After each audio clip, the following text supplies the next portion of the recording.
Picture this. You've saved up for months, maybe years, for that dream Caribbean vacation. You're imagining pristine white sand, crystal clear turquoise water. Oh yeah, the classic postcard view. Exactly. But then you wake up on your first morning, you walk down to the beach, you take a deep breath of that ocean air, and you just immediately gag. Because it smells like, well, 1,000 rotting eggs. Right. And instead of that white sand, you're just looking at this massive, endless, tangled brown mat of seaweed heaving in the waves. It sounds like a scene from some B-list disaster movie. But I mean, if you've been to the Caribbean or the Gulf of Mexico or even parts of West Africa anytime in the last decade, this is real. This is a very present crisis. Mm. So welcome to this deep dive. Today we're looking at the massive environmental emergency of Sargassum seaweed blooms. And more importantly, we're looking at how scientists, engineers, and everyday people are trying to turn this toxic, economy-crushing nightmare into literal houses, high-end cosmetics, and basically the foundation of a regenerative blue economy. Right. It's this incredible hazard to opportunity paradigm shift, taking something that's suffocating marine life and figuring out how to extract immense value from it. So, okay, let's unpack this. Before we get into the solutions, we really need to wrap our heads around the scale of the monster here. We do. We are talking about the Great Atlantic Sargassum Belt. And just to be clear for everyone listening, this is not just a localized patch of weeds washing up after a bad storm. No, definitely not. It's an 8,850-kilometer stretch of biomass. It reaches all the way from the west coast of Africa, right across the Atlantic, and into the Gulf of Mexico. It's just massive. Yeah, and in 2023 alone, researchers recorded a staggering 24 million metric tons of this stuff floating out there. 24 million tons. I mean, it's almost impossible to visualize that. It's like this slow-moving alien invasion just suffocating everything. Yeah. But how did it get this bad? Because growing up, you'd never hear about the Caribbean closing for the season because of seaweed. Yeah, you really wouldn't. This explosion started gaining serious momentum around 2011. And it's basically a perfect storm of human impacts. The primary driver is climate change, specifically warming ocean temperatures. Because the warmer water acts like an incubator. Exactly, an incubator for this specific algae. But an incubator still needs fuel. And the catalyst here, the real fertilizer, is agricultural runoff. Wait, so you mean from farming on land? How does a farm in the middle of a continent cause a seaweed bloom in the middle of the ocean? Well, it all comes down to river systems. Think about the Amazon River basin. You have massive amounts of industrial farming there, and they use heavy nitrogen and phosphorus-based fertilizer. Oh, I see. So when it rains, it just washes away. Right. The excess nutrients wash off the soil, flow into the rivers, and eventually pour out into the Atlantic Ocean. It creates this hyper-nutrient-rich environment in the water. And the sargassum just eats it up. It acts like a sponge. It feeds on that excess nitrogen and phosphorus and multiplies exponentially. Under the right conditions, this stuff can literally double its mass every 10 days. Wow. Double its mass every 10 days. Yeah. And the economic impact of that is just brutal. I saw that in 2018, it cost the Caribbean an estimated $120 million just in cleanup costs. Yeah, the financial drain is huge. Countries like Barbados, Tobago, Mexico, they've had to declare literal states of emergency. Like, they are deploying the army with wheelbarrows and pitchforks just to shovel the beaches so tourists don't flee. Which brings us to the human cost, honestly, because that toll is arguably much worse than the economic one. You see, when this pelagic sargassum is out in deep water, it's actually a vital habitat. Pelagic meaning it just floats its whole life cycle, right? Yeah. Never attaches to the seafloor. Exactly. And out there, it's great for marine life. It provides shelter for sea turtles, crabs, fish. But when it washes ashore and starts to decompose, that is where the acute danger begins. That's the rotting egg smell we were talking about earlier. Yes. As it piles up on the beach and bakes in the sun, it undergoes anaerobic decomposition, so it's rotting without oxygen. That process releases massive amounts of methane, a highly potent greenhouse gas, and hydrogen sulfide. Which is really dangerous to breathe in, right? Highly dangerous. Medical professionals in places like Martinique and researchers tracking public health data in Mexico have documented severe health risks for coastal residents and especially for the cleanup workers. Yeah, the medical data I was looking at is alarming. We're talking respiratory issues, intense headaches, vertigo, severe neurological effects. And there was one detail that just absolutely terrified me. The pregnancy data. Yes. A study linking exposure to these hydrogen sulfide emissions to a significantly higher risk of early onset preeclampsia in pregnant women living near the inundations. That's a life-threatening pregnancy complication. It is. And you have workers out there every single day facing these immense risks just from sweeping it up. So if this is driven by systemic global changes, like warming oceans and global agriculture, is this just the new normal? Do we just have to live with toxic beaches? Well, that's the conclusion many marine biologists are coming to. The scientific consensus leans heavily toward, yes, this is a recurring, permanent phenomenon. Wow. So we can't just keep waiting for it to hit the beach, rot, and become this toxic hazard. Exactly. If it's toxic on the sand, the logical next step is to stop it before it gets there. Catch the invasion at sea. And are some brilliant minds from MIT's Precision Engineering Research Group. Yes, specifically Luc Gray and Andres Bisonneau-Leon. They took their research and founded a venture called SOS Carbon. They realized the primary bottleneck with this crisis is the cost and efficiency of collection. Because once it hits the surf zone and lands on the sand, it gets mixed with garbage and microplastics, right? It starts rotting immediately and loses its value. Right, so they built a proactive offshore solution called the Littoral Collection Module, or LCM. And what's fascinating here is the design philosophy. Instead of deploying massive industrial ships, which small island nations just can't afford, they created a low-cost patented system. And it mounts onto small, local, artisanal fishing boats, which is what really impressed me. It's this fantastic example of solving a socioeconomic problem right alongside an environmental one. It really is, because when these massive blooms hit, local fishermen are completely grounded. The thick seaweed ruins their outboard motors, snaps their nets, and drives the commercial fish away. Right, so they lose their livelihood entirely. Exactly. The LCM system takes those idle boats and turns them into highly maneuverable collection vessels. It empowers the fishermen, giving them formal employment to harvest the seaweed using specialized hoop nets attached to the sides of their boats. So they just tow the nets through the water, fill them up, and bring the fresh, unrotted seaweed to a central collection point. It's simple, it's scalable, and it keeps the money in the local community. But there's a catch. There's always a catch. You have 24 million tons of seaweed out there. Even if every fishing boat in the Caribbean is running these nets, you cannot possibly process all of it immediately for commercial use on land. Yeah, the volume is just too overwhelming. Which is why SOS Carbon developed a second method for that excess biomass, right? The Sargassum Ocean Sequestration, or SOS. Right. If they can't use the harvested biomass on land, they use high-volume pumps on slightly larger vessels to push the sargassum down 150 to 200 liters deep into the ocean. Wait, hang on. I have to push back on this. We're taking a massive amount of surface waste and deliberately pumping it to the bottom of the ocean. Isn't that just sweeping the dust under the rug?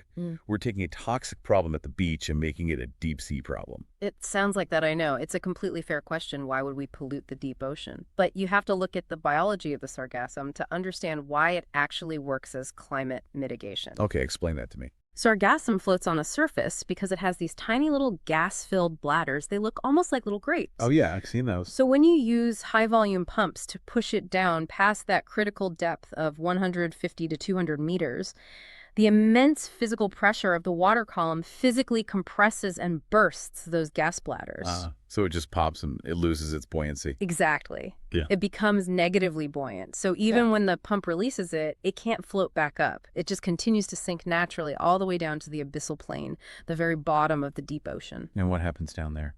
Well, at that depth, there is very little oxygen, so it doesn't rot and release gases the way it does on a beach. By doing this, they're safely sequestering all the carbon and the methane that the seaweed absorbed while it was growing at the surface. Okay, I get it now.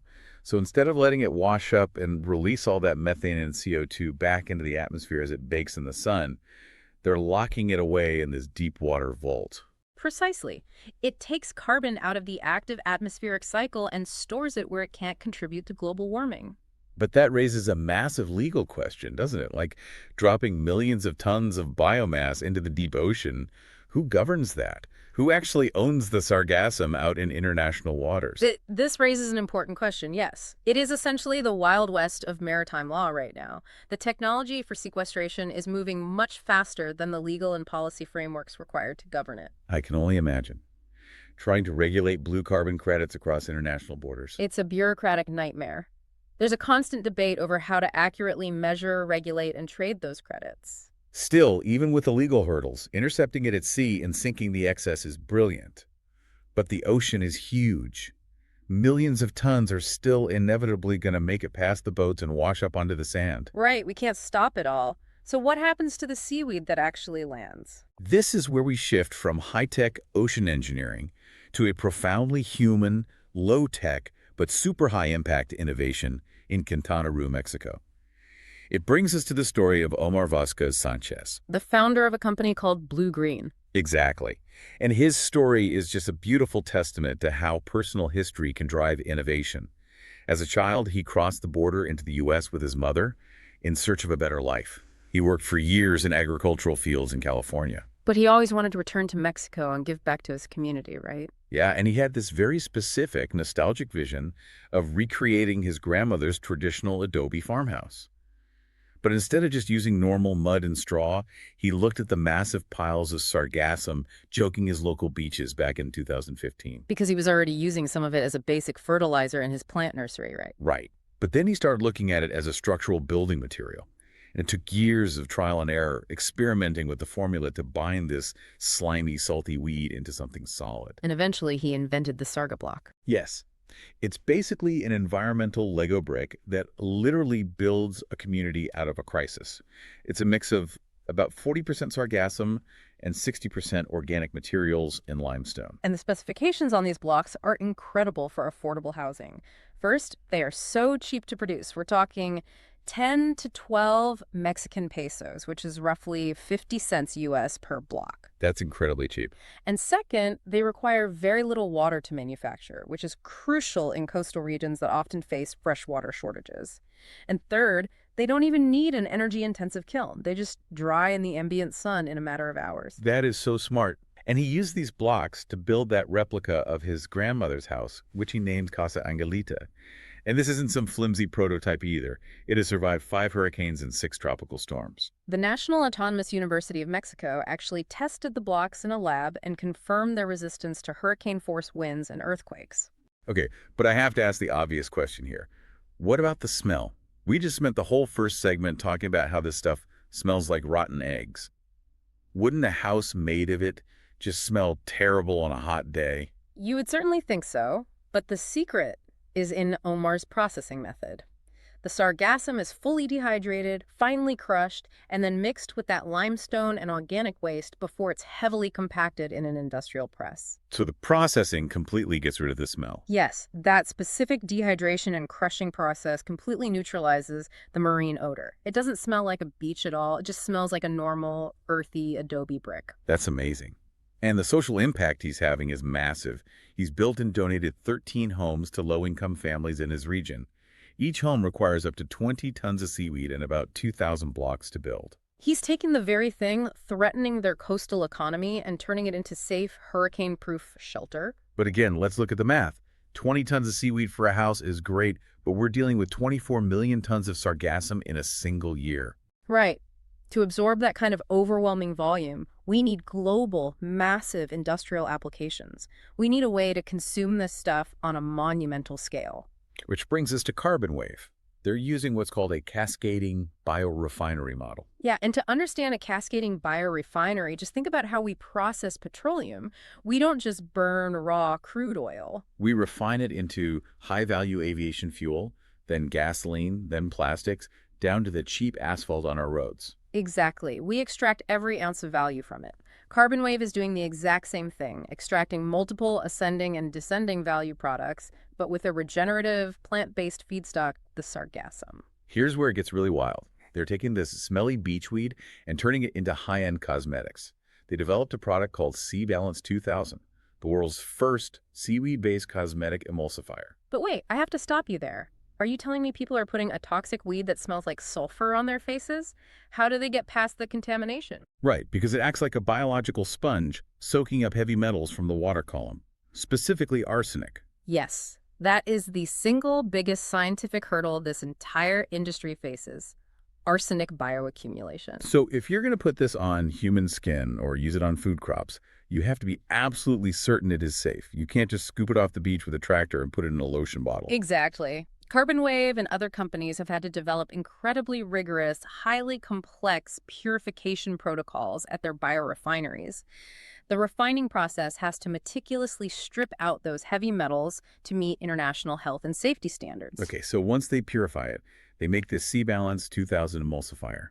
And an emulsifier, just for context, is the ingredient in your lotions and serums that allows oil and water to mix and stay mixed. Which traditionally are synthetic or petroleum-based, but this is 100% natural, and chemically, the way it works is fascinating. It creates what's called a Pickering emulsion. A Pickering emulsion. Okay, explain that to me like I'm 5. Think of oil and water like two groups of people at a party who just absolutely refuse to mingle.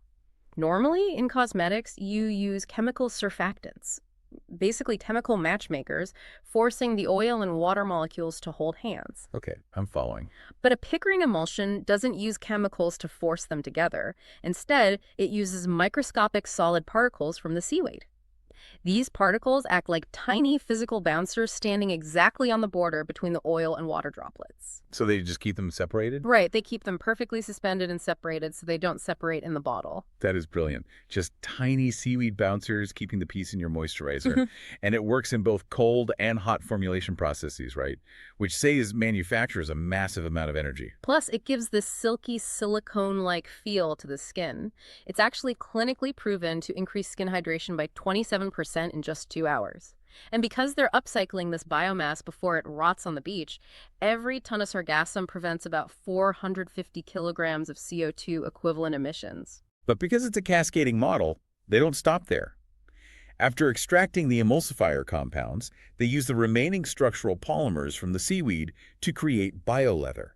They're developing sargassum leather under names like Bolt or Olt. Which is huge because the fashion industry is incredibly polluting, relying heavily on petroleum-based plastics like polyurethane for synthetic leathers. Right. And Carbon Wave is engineering the molecular alignment of these leftover seaweed polymers to form films that are actually stronger than the original seaweed, replacing those toxic plastics with a bio-based matrix. But perhaps the most elegant and impactful part of their cascading model is what they do with the liquid extracts at the very end of the process, agricultural biostimulants. Yes, the fertilizer.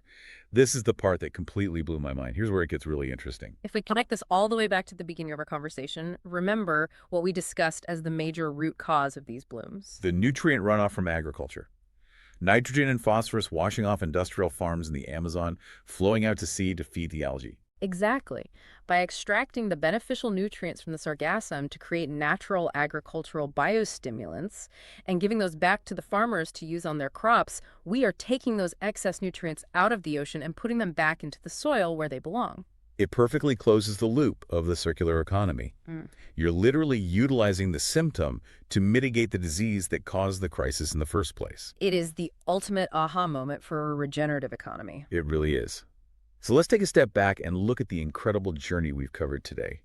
We started this deep dive with a toxic, economy-crushing, health-threatening monster washing up on pristine beaches. Ruining vacations, collapsing local fishing industries, and literally sending people to the hospital. And we've seen how human ingenuity is actively transforming that exact same monster. We're turning it into a sequestered carbon sink at the bottom of the ocean, a hurricane-proof house for a family in Mexico, a high-end cosmetic emulsifier, sustainable leather, and a fertilizer that heals the soil. It proves that the massive environmental crises of our time don't just have to be mitigated or endured. With the right technology and rigorous safety standards, they can be transformed into the literal building blocks of a new, sustainable blue economy. The problem itself becomes the raw material for the solution. It's a total shift in perspective on what constitutes waste, which leaves you, the listener, with a question to mull over long after we sign off today. What's the question? If we could take 24 million tons of toxic, rotting seaweed and turn it into affordable housing and skincare, look around your own community. What other unsolvable environmental hazards or waste products are sitting right in front of us, just waiting for the right perspective shift to become our most valuable resource? That's a great thought to leave on. Next time you see a massive problem, maybe you're actually looking at the foundation of a whole new world. And next time you walk onto a beach and smell that faint hint of rotten eggs, you'll know you aren't just smelling decay. You're smelling the raw material of the future. Thanks for joining us on this deep dive.